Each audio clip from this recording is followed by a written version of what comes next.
Kami dari Fakultas Vokasi Prodi Fisioterapi Angkatan 25. Saya dengan Kevin Matthew dengan NIM 256404051. Di sini kami akan menampilkan video ilustrasi psikologi perilaku dalam profesi fisioterapis dengan tema berjudul empati dalam seorang fisioterapis. Lalu selanjutnya teman saya, Nama saya Delis Manarita dengan NIM 25644041. Dan saya Agung Sulaika Rumdai dengan NIM 2564041. oke, selanjutnya akan kita tampilkan untuk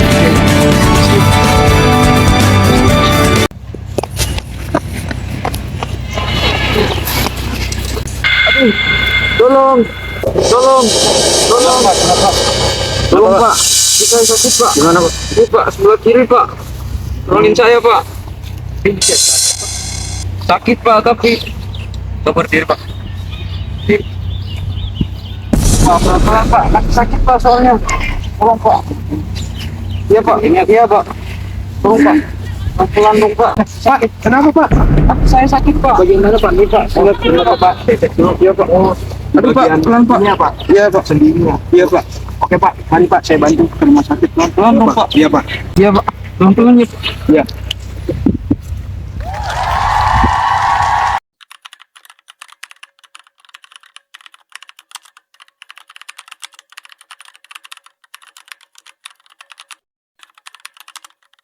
Dalam video drama tadi, kami ingin menunjukkan bahwa keberhasilan seorang fisioterapis tidak hanya ditentukan oleh keterampilan semata-mata, tetapi melalui teknik terapi sangat dipengaruhi oleh perilaku dalam seorang fisioterapis tersebut.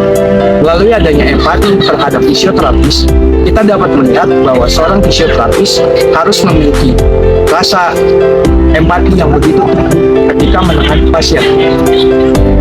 Lalu di sini saya akan menyampaikan beberapa edukasi pesan kepada seluruh masyarakat. Pertama, pasien bukan hanya merasakan nyeri fisik, tetapi juga kondisi psikologis.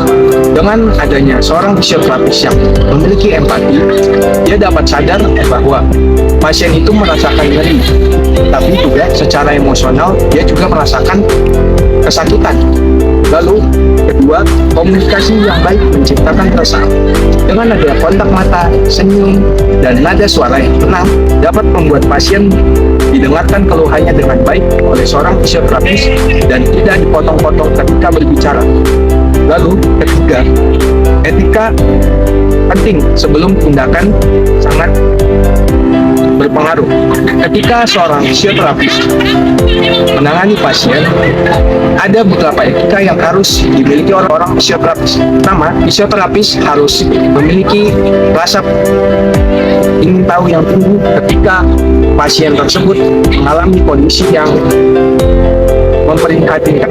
Dengan adanya fisioterapis yang memberi etika sebelum tindakan, itu berpengaruh juga ketika dalam proses penyembuhannya saat mengalami cedera ataupun sakit. Lalu keempat, active listening. Active listening dalam artian seorang fisioterapis harus mendengarkan pasien dengan aktif, baik itu keluhan ataupun emosionalnya yang ada dalam perasaan hatinya. Ketika seorang fisioterapis mendengarkan keluhan pasien, dapat diketahui bahwa fisioterapis tidak hanya memberikan terapi berdasarkan keluhan, tetapi juga berdasarkan perasaan emosional dari seorang pasien. Lalu yang terakhir, edukasi yang jelas meningkatkan kepercayaan diri pasien.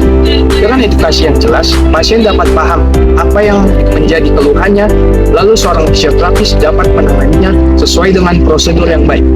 Jadi, di dalam video tadi, dapat kita ambil kesimpulan secara garis besar bahwa seorang fisioterapis harus memiliki empati yang besar terhadap pasien, bukan hanya dalam komunikasi, namun juga di dalam rasa ingin tahu dan kepedulian yang tinggi.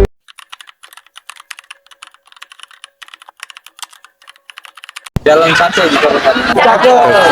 Tinggal sebentar membeli roti. Sentuhan lembut penuh empati. Membuat pasien nyaman di terapi.